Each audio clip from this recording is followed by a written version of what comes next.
After 25 years as a cardiologist, you'd think I'd have beet juice figured out. I didn't. What changed my understanding wasn't a research paper or a medical conference. It was a conversation with a 71-year-old patient named Helen.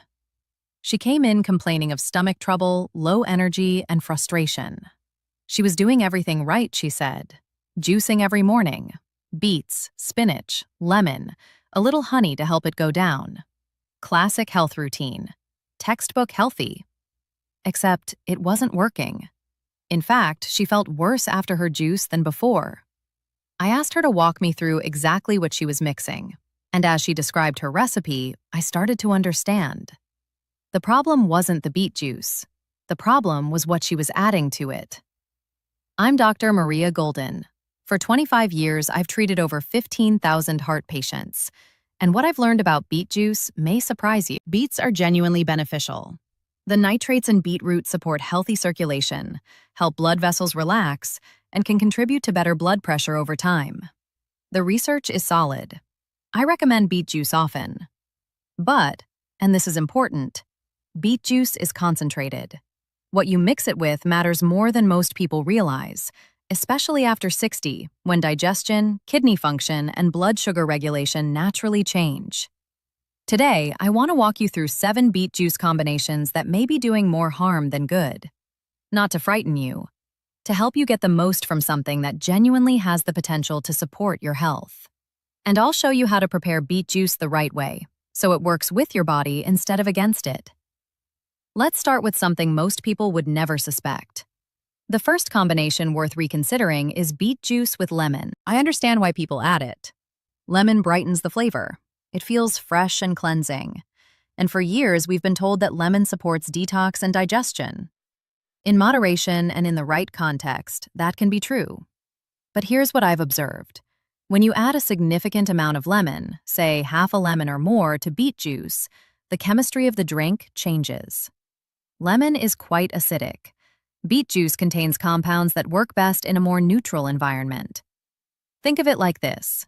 Imagine you're trying to move nutrients across a gentle river. The current is steady, the flow is smooth. Now imagine someone suddenly speeds up that current. The nutrients don't cross as easily. Some get swept away. That's roughly what happens when high acidity meets the natural compounds in beet juice. The nitrates that support circulation, the betalains that give beets their color and antioxidant activity, the plant-based iron. All of these absorb better when the digestive environment stays relatively calm. For younger people, a bit of lemon may not make a noticeable difference, but after 60, when stomach acid balance becomes more delicate and the protective lining of the stomach may be thinner, this acid load can cause discomfort. Some people notice heartburn, bloating, or a sour feeling within minutes. The practical takeaway isn't that lemon is bad, it's that quantity and timing matter. A few drops for flavor is different from squeezing half a lemon into your glass every morning. If you want a lighter, fresher taste, consider cucumber instead. It adds freshness without acidity. Or a small piece of green apple, which provides gentle sweetness along with fiber that actually helps digestion. With that in mind, let's talk about the second combination, one that seems completely harmless, but can quietly interfere with the very benefits people drink beet juice for. The second combination to reconsider is beet juice with honey or other added sweeteners. This is perhaps the most common adjustment people make. Beet juice has an earthy flavor that takes some getting used to, so people reach for honey, maple syrup, or other sweeteners to make it more palatable. And I get it. Honey is natural. It has its own health properties. What could be wrong? The challenge isn't where the sugar comes from.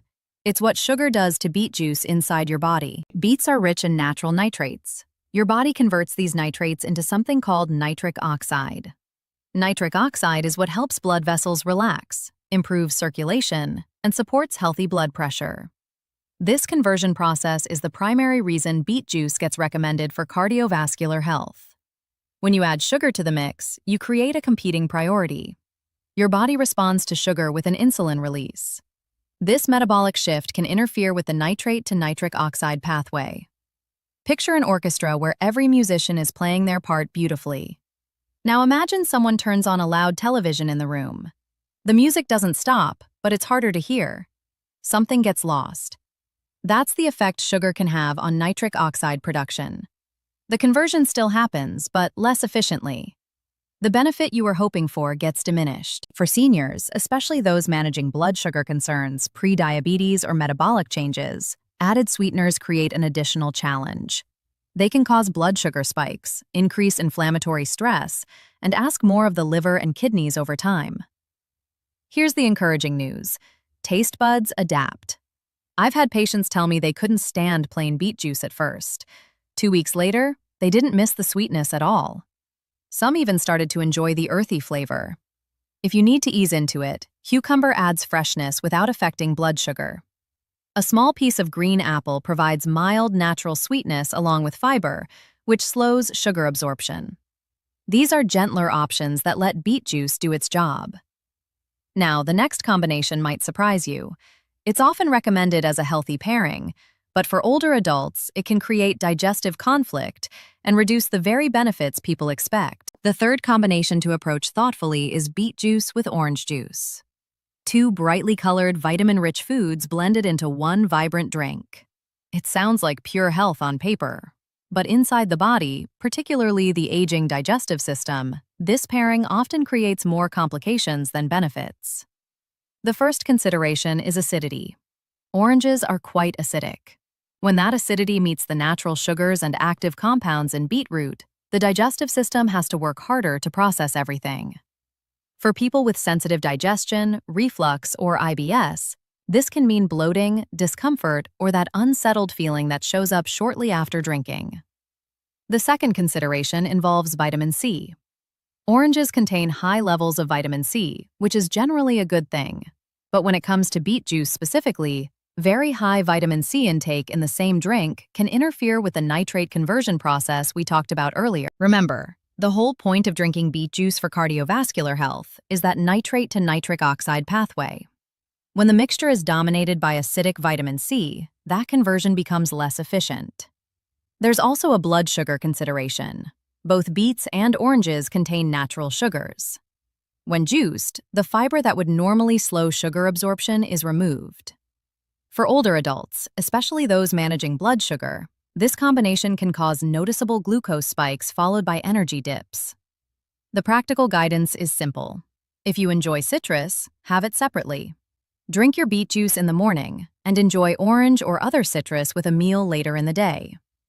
This way, your body can benefit from each without the interference. Speaking of interference, the next combination doesn't just affect digestion. It can actually reduce beetroot's most valuable compounds before they ever reach your bloodstream. The fourth combination to avoid is beet juice with vinegar. This one surprised me when I first started paying attention to it. Apple cider vinegar has been popular for years. People add it to morning drinks, believing it supports detox, metabolism, and cleansing. There may be contexts where vinegar has its place, but beet juice isn't one of them. Here's why. Vinegar is extremely acidic. That acidity can affect beetroot's nitrates before your body ever has a chance to convert them into nitric oxide. Think of it this way. You're trying to deliver a package to someone, but before you can get there, the package gets damaged in transit. It still arrives, but it's not in the condition you intended.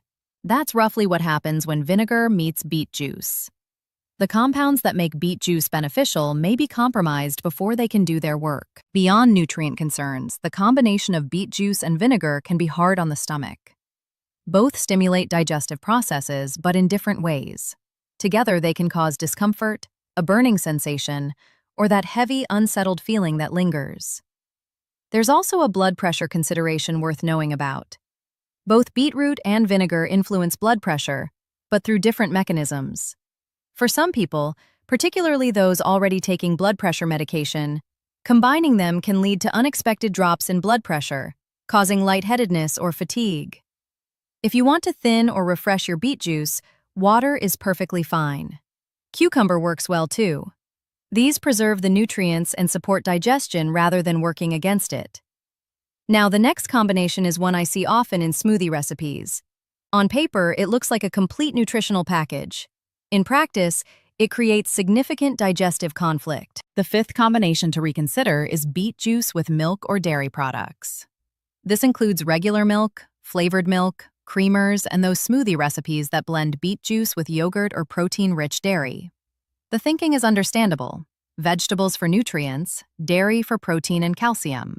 A balanced approach. But digestion doesn't always work that way. Beetroot is naturally acidic. When beet juice comes into contact with milk proteins, particularly casein, those proteins can behave differently than they would on their own. The interaction can create heaviness in the stomach, fermentation, and discomfort that lasts for hours. I've had patients describe it as feeling like a rock sitting in their stomach. Others notice bloating, gas, or reflux that they couldn't explain until we traced it back to this combination. After 60, when stomach acid levels and digestive enzyme production naturally decline, the body has a harder time managing this kind of clash. Even people who tolerated dairy well earlier in life often notice new sensitivities. There's also an absorption consideration. Milk requires a specific digestive environment to properly release its calcium and protein. Beet juice stimulates different digestive processes. When these happen simultaneously, the body struggles to absorb either food optimally. If you prefer a creamier texture in your beet drink, coconut water is a good alternative. It provides hydration and electrolytes without digestive conflict. Cucumber adds smoothness and freshness while supporting kidney and liver function. Dairy has its place in a healthy diet, but perhaps not inside your beet juice. The next combination is particularly important for kidney health. It's one of the most common pairings, and it looks incredibly nutritious. But for certain people, it creates a hidden mineral concern. The sixth combination to approach carefully is beet juice with spinach. On their own, both beetroot and spinach are nutritional standouts. That's exactly why so many people blend them together, believing they're creating a supercharged green-red health drink. But when juiced together in concentrated raw form, this combination can create a biochemical consideration that deserves your attention, especially if you have any kidney concerns. The issue involves compounds called oxalates. Both beets and spinach contain relatively high levels of oxalates. When eaten whole and separately, and in reasonable amounts, the body can usually manage these just fine. But when you combine them in a single juice, the oxalate concentration increases significantly. And here's where it matters. Oxalates bind to minerals like calcium, magnesium, and iron. In the kidneys, this can contribute to the formation of calcium oxalate crystals, the most common type of kidney stone. For many healthy people, this may never become an issue. But for seniors, people with reduced kidney function, a history of kidney stones, or conditions that affect mineral balance, this concentrated oxalate load deserves consideration. The concern isn't dramatic or immediate. Crystals can accumulate gradually over weeks or months. That's why this combination is worth understanding before problems arise. There's also a mineral absorption consideration. High oxalate intake can reduce how much calcium and iron your body absorbs from food. Over time, this might contribute to bone or energy concerns. This doesn't mean spinach is unhealthy. Not at all, and neither are beets. It simply means they may work better when not juiced together, particularly in large quantities or on a daily basis. If you want to add leafy greens to beet juice, consider low oxalate options like kale, romaine, celery leaves, or parsley. And if you enjoy spinach, having it cooked and at a separate time of day allows your body to handle it more easily. Now, the final combination on our list. It's one of the most popular juice pairings in homes and juice bars alike. And while both ingredients are genuinely healthy, combining them creates a concentrated load that may stress both kidneys and blood sugar. The seventh and final combination to reconsider is beet juice with carrots. Two vibrant root vegetables, both praised for their nutrients, blended into a colorful drink that looks like pure health. I understand the appeal completely, but inside the body, particularly after 60, this pairing creates a double consideration worth knowing about. The first is oxalates. Like spinach, carrots also contain oxalates. When juiced with beets, the concentration increases. Without fiber to slow absorption, this creates a higher oxalate load reaching the kidneys, increasing the risk of crystal formation over time. The second is blood sugar. Both beets and carrots contain natural sugars. When juiced together with fiber removed, those sugars enter the bloodstream more quickly. For people managing insulin resistance, prediabetes, diabetes, or liver health concerns, this can trigger blood sugar spikes followed by fatigue and cravings. The pattern repeats. Without fiber, the concentrated juice can ferment more quickly in the gut, producing gas, bloating, and digestive discomfort. Seniors with slower digestion are often more sensitive to this effect. The guidance here is straightforward. Beets and carrots are both healthy when eaten whole, cooked, or consumed separately. The concern arises when they're compressed into one raw, concentrated juice that delivers a lot at once. If you're drinking beet juice today, consider skipping the carrot. And if you want carrot juice, enjoy it alone, or blend it with low oxalate, low sugar options like cucumber or celery. By keeping these roots separate, you support your kidneys, maintain more stable blood sugar, and allow each vegetable to contribute to your health in the way it works best. Let me bring this together for you. Beet juice can be a genuinely helpful addition to your routine. The nitrates support circulation. The nutrients benefit the heart. The research is encouraging. But like anything concentrated and effective, beet juice works best when prepared thoughtfully. Here are the 7 combinations worth reconsidering and why each one matters. Lemon. High acidity can irritate digestion and may reduce how well your body absorbs beet juice's beneficial compounds. A few drops is different from half a lemon every morning. Honey and added sugars. These can interfere with nitric oxide production, the very reason most people drink beet juice for heart health. They also affect blood sugar, particularly after 60. Orange.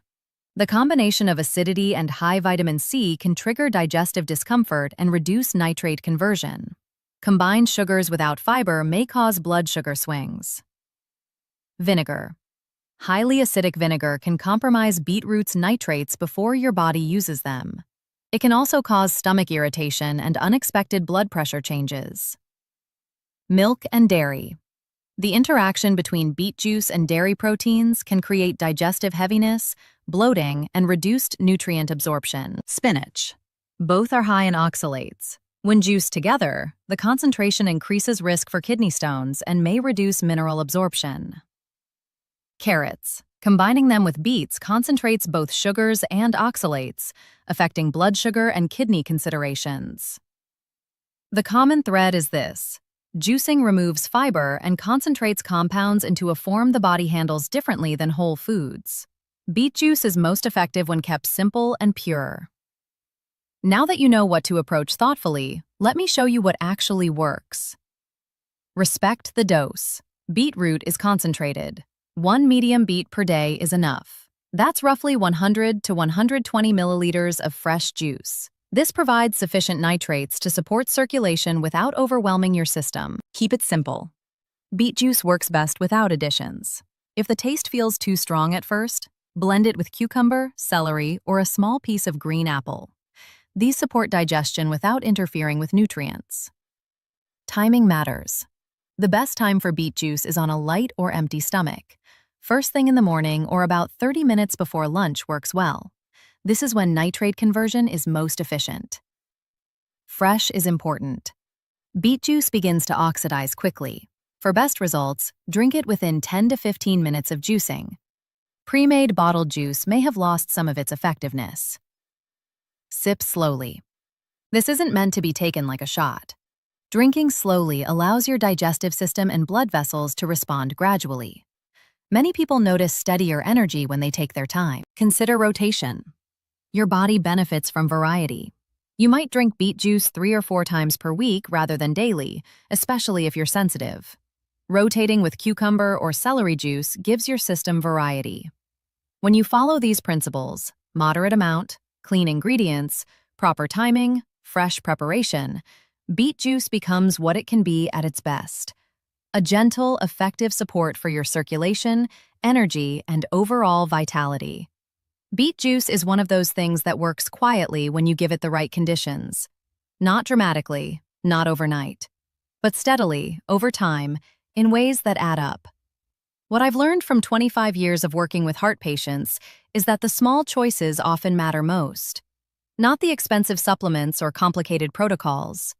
The simple, daily practices that you can sustain. Helen, the patient I mentioned at the beginning, eventually found her way to simpler beet juice. No lemon, no honey, no spinach piled in.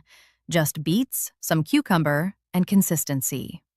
A few weeks later, she told me the stomach trouble had cleared up. Her energy felt different, steadier. She laughed and said she couldn't believe something so simple had been the answer all along. I hear that often, and every time I think about how much we complicate health, when sometimes the path forward is removing what isn't working rather than adding more. If this information helped you see your beet juice routine differently, I'm glad. Small adjustments can make a real difference, sometimes within days. If you found this helpful, I'd be grateful if you'd consider subscribing to the channel. I share guidance like this regularly, always focused on helping adults over 60 make informed choices about their health. And if you know someone who drinks beet juice regularly, perhaps sharing this video with them could help. Sometimes the people closest to us benefit from information we happen to come across. I'm Dr. Maria Golden. Thank you for spending this time with me today. Take good care of yourself. And remember, healthy choices don't have to be complicated. They just have to be informed.